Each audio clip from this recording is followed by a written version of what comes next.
นี้ก็ไทยสร้างได้อยู่ไทยไทย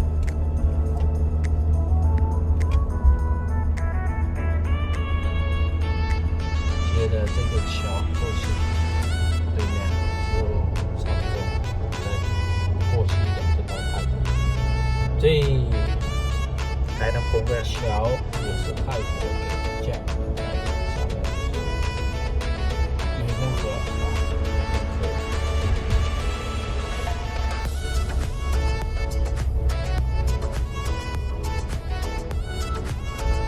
นี่ถนนเรียบ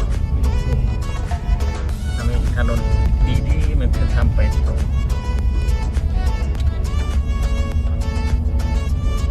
เมืองเงิน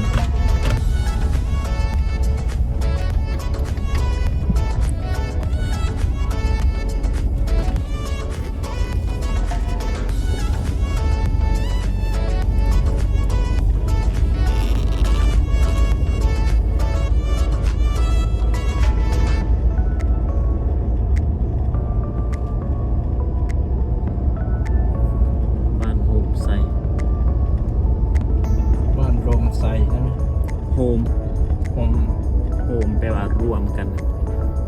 โฮมภาษาแต่เรื่อยโฮมเหมือนกันเอามาโฮมกัน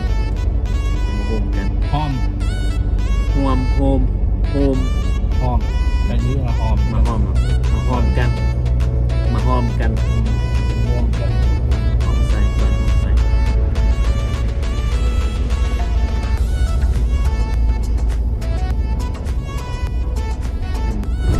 บ้านที่แม่อพยพมาอยู่เรียบแม่น้ำโขงแต่ฟังเขาถูกไล่หนีจะมาอยู่ฟังเขาว่าอยากจะไปเยี่ยมตลอด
สู้ไม่ได้เลยวิวมัน